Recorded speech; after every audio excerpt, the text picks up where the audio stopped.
자, 이번에는요, 앞에서는 가장 기본적인 베이스적인 걸 배웠다 그러면 이제 실제적으로 컴퓨터 하드웨어를 배우게 됩니다. 그래서, 지금부터 이제 시험 문제 많이 출제되는 애들이, 대거 뒤에 이제 포진이 돼 있고요. 얘네들은 좀 신경을 써주셔야 됩니다. 하지만 앞에 있는 부분들, 포인트 13, 14부터였나? 13부터였죠?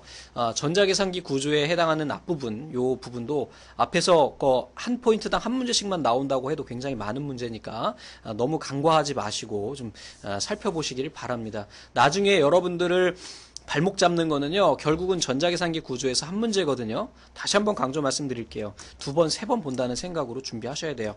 자, 아무래도 강의가 좀 빨리 진행되고, 그런 면이 없잖아 있는데, 여러분들한테 제가 말씀드리고 싶은 거는요, 결국 공부는 자신이 하는 겁니다. 그죠? 저는 어떤 문제가 나오는지에 대한 것, 그리고 어떻게 푸는지에 대한 것만 알려드릴 뿐이죠. 자, 중앙처리 장치라는 거는 연산장치라고 합니다. 그래서, 뭐라고 할까? 우리 사람의 머리와 같은 역할을 해요. 그래서 계산도 할 수 있고, 팔다리를 움직일 수 있는 제어 역할도 하고요. 일시적으로 순간 기억할 수 있는 레지스터 기능도 하고요. 그리고 전체 몸에 신호를 전달할 수 있는 버스 기능을 가지고 있어요. 그래서, 이 모든 것들이 여러분들 간단하게 사람의 몸하고 같이, 몸이라고 생각한다 그러면 컴퓨터 하드웨어, 전자기상기 구조 공부하는 데 있어서 그렇게 부담은 없을 거예요. 그래서 구조가 어떻게 된다? 제어 장치 있다 그랬죠? 제어 장치. 팔다리 움직이려면 어떻게 해야 돼? 뭔가 제어해야 되죠? 그 다음에 어떤 물음이 들어왔을 때 계산할 때 3 더하기 3은 6이다 이런 거 계산할 때 뇌가 사용하게 되겠죠. 그 다음에 레지스터는요, 눈으로 딱 봤어, 그때 잠깐 일시적으로 기억하거나 아니면 암산할 때 사용하는 게 레지스터가 되겠고요. 그 다음에 전체 몸의 어떤 신경 계통을 총괄하잖아요. 그래서 버스입니다. 이게 통신선을 우리가 버스라고 하거든요. 그래서 그렇게 대응을 해서 생각하시면 좀 쉽지 않겠나 하는 생각이 드네요. 자, 우선 이제 제어 장치부터 한번 볼게요. 제어 장치는 주격 장치에 기억된 명령을 꺼내서 해독하고 전체 시스템에 지시 신호를 내리는 거예요. 지시 신호. 그죠? 명령을 하는 거죠. 야, 팔 움직여. 야, 손가락 3개 해. 이제 저희 딸이 이제 3살이 됐어요. 이제 떡국 한 그릇은 아직 안 먹었지. 근데 1월 1일 날 먹기는 했는데 아직 설날이 안 왔기 때문에 이제 가르쳤죠. 이제 3살 되는 거거든요. 그래서 이제 24개월 돼 가는데, 야, 채원아, 애기 이름이 채원이야. 채원이 몇 살이에요? 그럼 아직도 2살이래요. 2살 이렇게 얘기하거든요. 야, 이제 3살이야. 그래서 야, 3살 그러면 아직도 못 하고 있어. 열심히 집에 가서 스파르타 방식으로 빠따를 때려가면서 좀 가르쳐야 될 것 같습니다. 너무 이뻐요. 빨리 애기 없는 분들은 나으시기 바랍니다. 자, 그래서 제어 장치는 뭔가 이렇게 제어해주는 역할을 하고요. 이 안에는 프로그램 카운터, 명령 레지스터, 부호기, 명령어 해독기 이런 애들이 있습니다. 자, 다음에 이제 연산 장치는 말 그대로 계산하는 거예요. 산술적인 연산이나 논리 연산이냐, 관계 연산이나 이동 연산 등을 우리가 거시기를 하지요. 그다음에 이제 CPU 설계 방법에 따른 구분이 나오는데요. 얘는 딱 한 번 나왔습니다. 근데 이제 앞에서도 계속 말씀드렸지만 책 구성상 빈 공간이 있으면 안 되기 때문에 들어가내고, 그냥 간단히 그래도 시험 문제 한번 나왔었기 때문에 말씀을 드리면, 시스크라고 하는 건요, CPU 형식이에요. 현재는 다 리스크 방식을 씁니다. 근데 자, 5년 전만 해도 이제 시스크 방식의 CPU도 있었었고 했었기 때문에 나오는 거고요.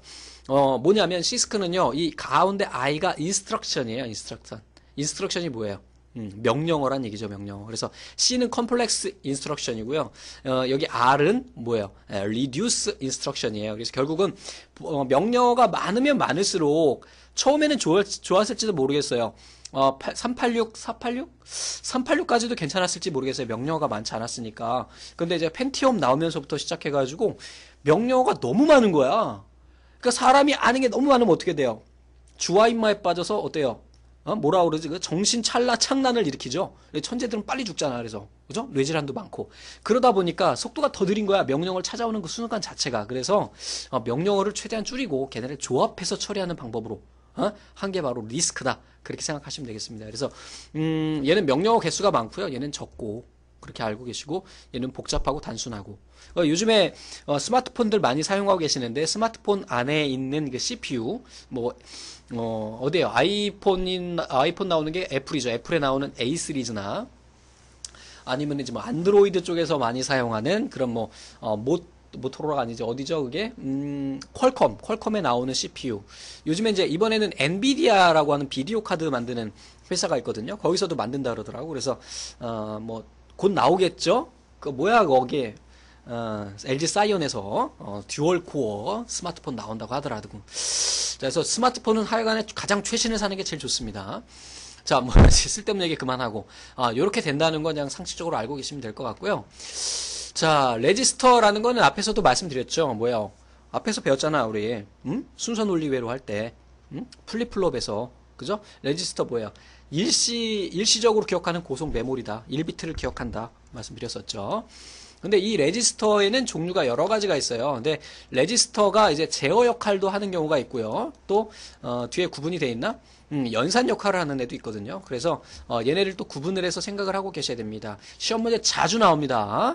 자, 우선 프로그램 카운터 별 한 10개 달아야 됩니다. 얘는 나중에 이제 운영체제로 넘어가고 뒤에 이제 메이저 스테이트 이렇게 넘어가고 하면은 또 나오게 되니까 그때 가서 다시 한번 말씀드리겠지만 프로그램 카운터는요, 다음에 실행할 명령어의 주소를 기억하고 있어요. 명령어를 기억하는 거는 아니고요. 주소를 기억합니다. 그 다음에 명령 레지스터는요, 명령 레지스터는 현재 실행 중인 명령어를 기억하고 있어요. 그것만 기억하세요. 나머지 해독기, 부호기는 그냥 간단히 보시고요. 이제 기억 번지 레지스터나 기억 버퍼 레지스터 같은 경우는 뒤에 이제 또 메이저 스테이트 할 때 여러분들이 또 보셔야 되기 때문에 기억하셔야 됩니다. 자, 기억 장소의 메모리 어드레스 레지스터예요. 주소를 기억하는 거예요. 메모리 버퍼는요, 실제로 자료를 기억하는 거예요.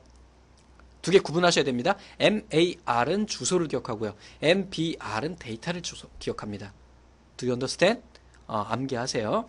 나머지 이제 베이지 레지스터, 인덱스 레지스터, 뭐 나머지는 그냥 간단하게 정리만 하고 계시기 바랍니다. 자, 레지스터 연산 종류에는 이제 누산기라는 애가 있어요. 여기에 나오는 얘네 아주 대박인 거죠. 대박인 거죠. 그래서 누산기라는 건 뭐냐면 연산 길가를 말 그대로 임시적으로 기억하는 거를 우리 누산기라고 합니다. 가산기는 앞에서 배웠죠. 자, 보수기는요, 앞에서 배웠죠. 보수 처리하는 거죠. 뭐 데이터 레지스터는요, 자료 보관하는 곳입니다. 그래서 이 종류를 구분을 하셔야 되고요. 우선은 연산이냐 제어냐 구분하실 수 있어야 되겠고, 프로그램 카운터나 명령어 레지스터, 아니면 기억 번지 레지스터, 기억 버퍼 레지스터, 그리고 이제 연산 쪽에서 누산기나 가산기, 얘네들 어떤 역할을 하는지 꼭 기억하십시오. 시험 문제 굉장히 자주 나오는 애들입니다. 자, 여기 또 더 중요하게 많이 나오는 애가 또 하나 있군요. 자, 프로그램 상태 레지스터라고 하는 PSW, 얘도 대박 나옵니다. 프로그램 카운터만큼 나와요. 그래서 현재 시스템 내부에 프로세스가 어떠한 상태를 가지고 있느냐. 그래서 프로그램 스테이터스 워드 레지스터라 그래서 현재 순간순간의 상태가 어떻게 되는지에 대해서 기억하고 있는 것을 바로 뭐라고 한다? PSW라고 합니다. PSW. 굉장히 자주 나와요. 자, 버스는 뭐라 그랬어요? 우리 신경계통처럼 CPU 내에서 데이터나 신호를 주고받는 그러한 전송선을 우리가 이야기합니다. 그래서 버스 종류에는 주소 버스가 있고요. 주소를 이렇게 지정할 때 사용하는 거. 데이터는 실제 데이터가 다니는 거고요. 제어 버스는 제어 신호가 다니는 거예요. 아셨어요? 이 세 가지 기억하십시오. 왜 세 가지야? 왜 세 가지야? 아시죠? 자, 그럼 버스를 분류할 때는 어떻게 분류하느냐면 우선은 내부 버스라고 합니다. 그래서 CPU 내부에서 연산 장치하고 레지스터 간의 데이터 통로를 할 때 내부 버스, 외부 버스는요, CPU와 그 외 장치, 주격 장치인 입출력 장치 간의 데이터를 연결할 때 사용하는 거. 그래서 신호 형태에 따라서도 또 구분을 합니다. 그래서 내부, 외부 버스로 분류하기도 하지만 신호 형태에 따라서도 또 분류를 하게 되는데, 신호 형태에 따른 분류에는 데이터 버스, 주소 버스, 제어 버스 이렇게 구분을 하게 됩니다. 되셨죠? 자, 이렇게 보셨고요. 그 다음에 이제 문제를 한번 쭉 볼게요. 자, 다음에 실행할 명령어의 번지를 가지고 있는 거 누구예요? 프로그램 카운터. 그냥 나와야 됩니다, 얘는. 명령이 시작되는 최초의 번지를 기억하고 있는 애는 누구예요? 베이스 레지스터입니다. 이거 좀 전에 그냥 넘어갔는데 얘도 하나 참고적으로 알고 계세요. 뭐 자주 나오는 애는 아니지만. 자, 프로그램 상태 워드, 프로그램 PSW에 대한 설명으로 올바른 것은 그랬습니다. 시스템 동작은 CPU 안에 있는 프로그램 카운터에 의해서 제어된다. 맞나요? 인터럽트 레지스터는 PSW의 일종이다. 명령 실행 순서를 제어하고 실행 중인 프로그램 관계가 있는 시스템 상태를 나타낸다. 맞네요. PSW는 8비트다. 다 틀리고요. 다만 맞네요. 다만. 자, 요거 자주 나옵니다. ALU가 뭐예요? Arithmetic Logic Unit. 그래서 연산장치예요. 연산장치. 그래서 연산장치의 목적은 뭐냐? 산술 논리 연산을 실행하는 거죠. 뭐. 그죠? 연산장치. ALU가 연산장치다라는 것만 머릿속에 기억하고 계시기 바랍니다. 자, 컴퓨터 내부 회로에서 버스 선을 사용하는 가장 큰 목적은 뭡니까? 스피드를 향상시킨다? 보다 정확한 전송이 가능하다. 레지스터 수를 줄인다. 결선의 수를 줄인다. 저 버스를 하는 이유는요. 결선 수를 줄이는 겁니다. 결선이라는 거는 각 장치를 연결하는 선인데요. 버스 방식을 이용을 하면 굉장히 편해져요. 자, 버스 방식은 나중에 또 여러분들 데이터 통신에 가면 배우시겠지만 버스 형식이 어떻게 생겼어요? 버스 노선이 있으면 정류장이 있죠? 이렇게 돼 있는 게 이제 바로 버스예요. 그래서 여기에 주격 장치, 입출력 장치, 뭐 CPU, 뭐 이렇게 해서 연결을 버스 형태로 연결을 해놓게 되면은 가운데 있는 고속의 데이터 통신 선로가 있고 여기에 이렇게 간선을 이렇게 묶어주거나 여기에서 선을 연결해주게 되면 어때요? 선이 굉장히 짧아지게 됩니다. 그죠? 그런 거예요. 그래서 결선수를 줄이게 되면 어떻게 될까요? 여러분들 CPU의 복잡성은 굉장히 복잡하거든요. 근데 거기에다가 막 망형으로 연결해버리고 막 그러면 어떻게 되겠어요?